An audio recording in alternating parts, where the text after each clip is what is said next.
100년 전에 있었습니다. 의대 증원, 윤석열 정부가 의대 증원을 과연 왜 하는가? 이 부분에 대해서 여러분 의사, 의대 교수, 그리고 의료 부분의 전문가뿐만이 아니라 많은 정책 전문가들이 예상을 하고 분석을 하고 있습니다. 그런데요, 도저히 납득을 하지 못하고 우리는 학문적인 거나 연구했던 방식대로 이것이 민영화를 가기 위한 포석인가, 아니면 종합병원에 그 전공의들을 노예노동을 하기 위한 것인가, 아니면 건보재정의 부실화 때문에 이루어지는 것인가, 이렇게 다각도로, 아니면 이들의 글로벌리스트에 뒤에 음모가 있는 것인가, 하여간에 여러 가지로 다각도로 분석을 하고 있는데요, 시간이 지난 후 그것이 의미 없다는 것을 알게 됐습니다. 100년 전에 고종이 있었고 민비가 있었고, 민비와 고종은 진령군이라는 그 무당에 의존해서 모든 것을 결정하는 시기가 있었습니다. 벼슬을 팔고 외교 정책을 결정하고 나라의 철도 운영권, 철도 무설권, 금갈 채굴권을 외세에 팔아넘기고 무당에 의존하던 적이 있었습니다. 그 당시에 고종과 민비가 과연 조선의 개화를 위해서 그러는 것인가, 세도 정치를 위해서 그러는 것인가, 열강들의 문제인가, 조선 자체의 경제 구조의 문제인가, 이러한 부분들이 얼마나 부질없는 짓인지 알겠죠? 지금 벌어지고 있는 것이 바로 그런 것입니다. 납득을 할래야 납득을 할 수가 없고, 이것이 정책 수단과 정책 목표와 연결되지도 않습니다. 도대체 이러한 일을 왜 벌이는지, 결과적으로 우리가 몇 번 양보해서 이것이 의도가 좋다 하더라도 결과적으로 나타나는 것이 의료 붕괴고 의료 파괴라면 당장 정지하는 것이 옳습니다. 그렇죠? 그럼에도 불구하고 도대체 귀신에 홀린 듯, 무엇에 홀린 듯, 아니면 고집을 꺾지 않고 있는 이 정부의 대통령, 그리고 용산, 그리고 참모들, 그리고 장차관들, 이러한 사람들에 의해서 대한민국 의료가 파괴되고 있습니다. 여러분, 전 세계에 10위 안에 드는 대학병원이 우리나라에 3개나 있습니다. 삼성의료원, 아산병원, 서울대학병원, 정말 자랑스러워했습니다. 그리고 제가 지금까지 살아있는 이유 4~5번의 그 죽음의 그 위기를 넘기고 지금까지 살아있는 것은 순전히 대한민국의 값싸고 양질의 의료진에 의해서 제가 지금까지 살아있다고 저는 생각을 합니다. 제가 젊은 시절 캐나다나 미국에서 직장을 잡지 않고 교수를 하지 않고 대한민국을 선택해서 바로 어린 시절 돌아왔다는 것을 굉장히 자부심을 가지고 저 스스로 다행이라고 생각을 하는 것은 순순히 우리나라의 양질의 의료제도와 의료의 질 때문입니다. 이 모든 것을 파괴하려는 것이 윤석열 정부입니다. 여러분, 이것은 좌우의 문제가 아닙니다. 종중 매국 세력이었던 문재인 정권이 의대 증원을 하고 공공의료를 만들고 대한민국의 의료를 파괴하려고 그랬죠. 그 부분이 더 과감하고 더 무모하게 윤석열 정권에서 자행되고 있습니다. 대한민국을 지키기 위해서라도, 대한민국을 위해서라도 반드시 이 의료 파괴를 중지해야 되고 정지시켜야 되는 이유가 여기에 있습니다. 우리나라가, 여러분, 지금 의대생 여러분, 그리고 전공의 여러분, 저도 학부모고 그런 자식을 가지고 있습니다. 그러나 여러분들이 이기심에 그런 것이 아니라는 것을 너무나 잘 알고 있습니다.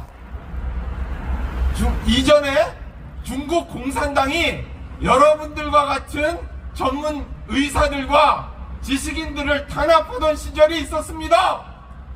젊은 의사와 교수들을 머리를 깎고 배를 째서 간을 씹고 그런 적이 있었습니다.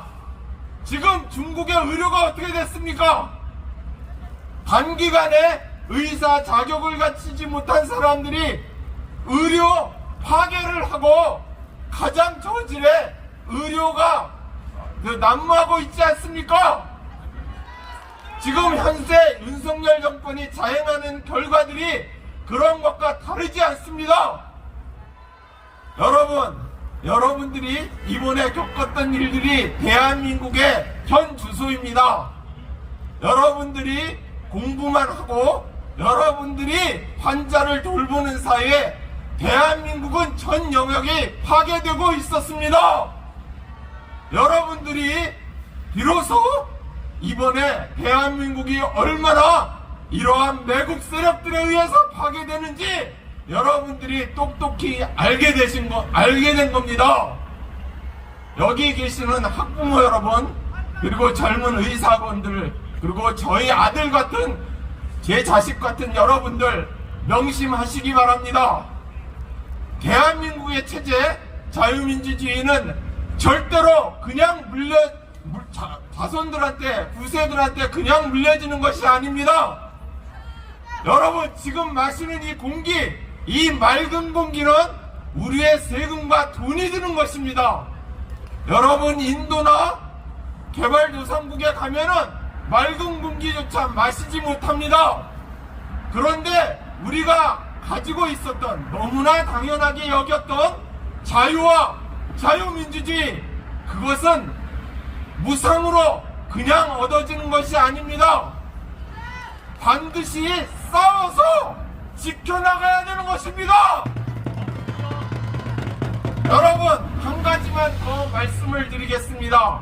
대학에 있다 보니까 기가 막힌 일이 비일비재하게 벌어지는데요. 대한민국의 입시 공정성을 파괴하고 조국의 딸 조민과 같은 자가 의대에 들어오게 만든 것이 이지호가 만든 입학 사정관제 때문이었습니다. 제가 10여 년 전 그것을 막지 못해서 대한민국의 정의는 바닥에 떨어졌고 대한민국의 입시 공정성은 더 이상 존재하지 않습니다. 대학 입시에서 학생들이 좌절하고 실력이 없는 학생들이 실력이 있는 자리를 가로채고 부한말에 과거가 의미 없어지고 벼슬을 따고 과거에 급제하고 내과가 성형하고 수령으로 갈 때 돈을 바치던 시기, 이러한 것이 다시 도래하고 있습니다. 대한민국의 훌륭한 입시제도, 고시제도, 마지막 남은 의료제도까지 이 종종 매국 세력들이 파괴하려고 하고 있습니다. 여야 누구 할 거 없이 지금 이 정도 상황이면은 즉각 중지시키고 원점에서 재검토하고 모든 것을 다시 해야 하는데, 우리나라 여야 정치인들은 저 한쪽은 정권을 탈취하려고 그러고 한쪽은 정권을 유지하려고 그러고 국민들의 건강과 국민들의 안전, 자유민주주의는 조금도 관심이 없습니다. 여러분, 인생에 있어서 1, 2년 늦어지는 거 아무것도 아닙니다. 여러분들이 다시 공부하고 더 전문성을 갖추고 더 굳건하게 다시 도약하면 됩니다. 자식 같은, 제 아들 같은 전공의 여러분, 그리고 의대생 여러분, 여러분들은 실력을 갖추고 있기 때문에 이번 기회에 대한민국의 이 암울한 상황을 잘 인식하시고 여러분들이 실력을 키워서 미래로 도약하시기 바랍니다. 그리고 잊지 마시기 바랍니다. 우리에게 주어지는 평범한 자유는 절대로 그냥 얻어지는 것이 아닙니다. 국민과 함께 저 위정자들, 저 종종 매국 세력들, 저 매국놈들을 반드시 처단해야만 되는 것입니다. 여러분, 힘을 내시기 바랍니다. 왜 제가 이런 말씀을 드리냐면, 여러분들이 깨닫는 의료 부분의 이 모순들이 전 영역에서 일어나고 있습니다. 전 영역에서 대한민국을 파괴하고 있습니다. 여러분들이 느껴지는 의료 정책이 전 영역에서 일어나고 있습니다. 제가 오늘 분명히 말씀을 드리는 것은 젊은 여러분들이 그리고 여기 계신 학부모들이 대한민국을 지켜서 후손들에게 자랑스러운 대한민국을 물려줘야 한다는 것입니다. 자, 그러면 저는 들어가겠습니다. 감사합니다.